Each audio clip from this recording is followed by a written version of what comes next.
Assalamu alaikum. My name is Abdul Khalik. All of us have certain good attitudes. All of us have certain bad attitudes. All of us have certain resources, but all of that is not the same in every case. It's not the same in every case because we are different from each other. We are not the same at all. We are different from each other. Mean my resources are different from that of yours. My capabilities and talents are different from that of yours. Does not mean that certain talents and the resources are more important than the others. I think that every resource is important. Every capability, every potential, every resource is important. Simply, we need to understand how to utilize it, how to take the more and better advantages out of that. So, I think that if at all we are a failure, it is because of our own reason, and if at all we are a success, I think it is because of the certain merit. It is because of the certain good attitude. So, it is the attitudes actually which makes us either a failure or a successful person. So we do have the attitude which are actually limiting us, which are actually making us a failure. We need to identify those attitudes and we need to correct those attitudes as well. Dear friends and fellows, today we are going to talk about the attitude, seven attitudes which are actually making us, a failure which are making us an ordinary person and which does not allow us to move forward, to develop, to prosper, and to achieve what we need to achieve, to have what we wanted to have. Dear friends and fellows, today we are going to talk about all that. Like always, I have chosen a very useful and a beneficial article which has been written by Joseph Brown.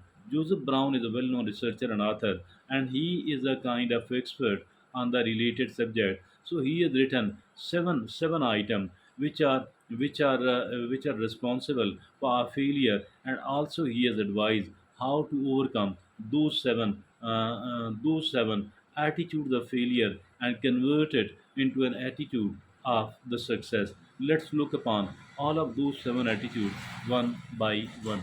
First of all, the author Joseph Brown says, avoiding new experiences and opportunities.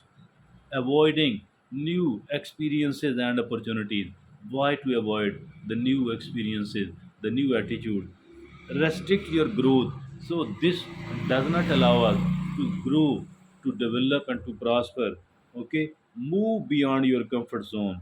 What we need to do is that we need to come out of the comfort zone, and this is the comfort zone actually, which does not allow us to go for the new experiences and to go for the new opportunities. Now, the second attitude is letting challenges and obstacles stop your progress. The challenges are there, the obstacles are there in the life of each and everyone else. If we allow them to stop our progress, it actually indicates that we have got a fragile mindset. Now, what we mean, letting challenges and obstacles stop your progress. So, why are we allowing the challenges in my life, the obstacles in my life to stop my progress? I should not be doing that at all. It indicates the fragile mindset. Develop resilience. We need to develop the flexibility. We need to develop the resilience. Mean whatever the circumstances are, simply need to change our policy. Simply need to change the route. How are we going to reach our destination? Even we need to change our goal up to an extent, because there are certain things which are more achievable because of our own certain type of experience, a certain type of circumstances. My dear friends and fellows, simply we need to change the planning. Simply we need to change the way we are going to achieve our goal. But it should not. Our challenges and obstacles does not allow us, that does not stop us from making the progress, because it indicates the weak mindset. Develop resilience, develop flexibility, develop creativity. We need to become creative. We need to keep empowering ourselves. Now the third is needing constant validation from others. Needing constant validation from others. We should Feedback is a good thing, but there is thin line between seeking the validation from the people all the time and the feedback. The feedback, it helps us, it helps us, it support us, but as far needing the constant validation. I think this is not a good thing at all, and it must be refrained from. What we need to do is then, needing constant validation from others signifies a lack of self-confidence. It tells that we are lacking the self-confidence. We should not be lacking the self-confidence at all. What we need to do is cultivate inner self-assurance. We need to self-assure ourselves. We need to tell ourselves that I am working in quite a responsible manner, in quite a careful and a cautious manner. I am working in quite a creative manner. So, for all of these reasons, I am going to succeed, inshallah. I am going to achieve whatever I wanted to achieve. Now, the number four is letting emotions control your thoughts and actions. Letting emotions control our thoughts and actions. We should not allow our emotions at all to control our thoughts and actions, because it is a mark of weakness. Because it is a mark of weakness. What we need to do is that we need to respond rationally. We need to respond rationally, my dear friend. We need to become quite a rational person, and not quite a rational, quite a logical person. As for the rule of the emotions are concerned, it must be minimized, and not the maximized at all. We need to minimize. We need to minimize the rule of the emotion, and rather we need to maximize the rule of the logic, the rule of the rationality. And now the number four is dwelling on the past prevents you from living in the moment. Yes, why not? Why to dwell in the past? Although there are certain bad things which were done by us, certain other bad things which happened to us, but all of that we need to learn certain things from there, and nothing beyond that at all. Nothing beyond that at all. Simply we need to seek advice. Simply we need to learn from our past. Simply we need not to, we should not be repeating the kind of mistakes we have been doing. And also what we need to, what we learned, what good thing did we learn out of that, we need to carry it on. We need to benefit from. Otherwise nothing beyond that at all. Here what the author tells us is practice mindfully. Practice mindfulness. What is this? This is like a meditation, and this is like focusing on our today, not to focus on our yesterday, rather to focus on our today. And now the sixth is blaming others for your shortcomings.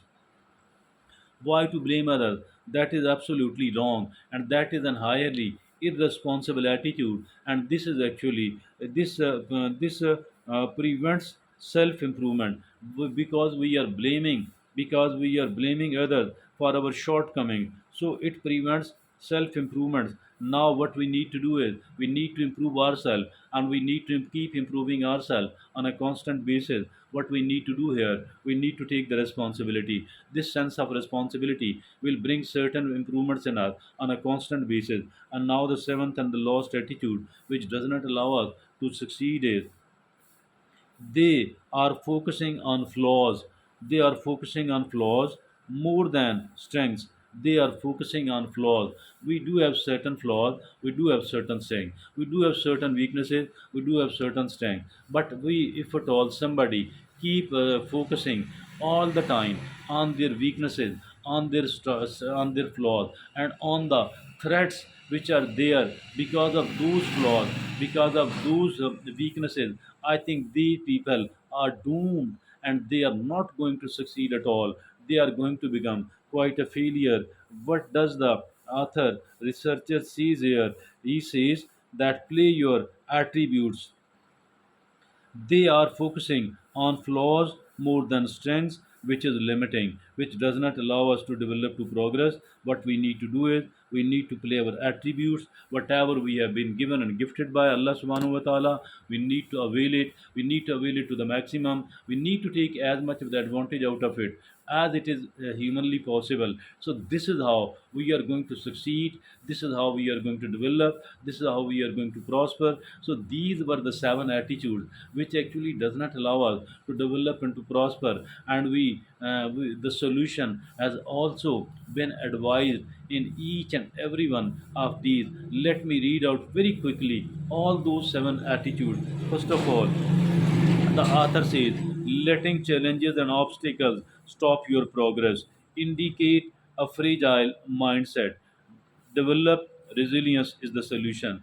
Avoid new experiences avoiding new experiences and opportunities restrict your growth. More move, avoiding new experiences and opportunities restrict your growth. Move beyond your comfort zone. Now the third is needing constant validation from others signifies a lack of self-confidence. Cultivate inner self-assurance. Now the number four is letting emotions control your thoughts and actions is a mark of weaknesses. Respond rationally. Number five, dwelling in the past prevents you from living in the moment. Practice mindfulness. Number six, blaming others for your shortcoming prevents self improvement. Take responsibility. Number seven, they are focusing on flaws more than strengths, which is limiting. And play your attributes. Thank you.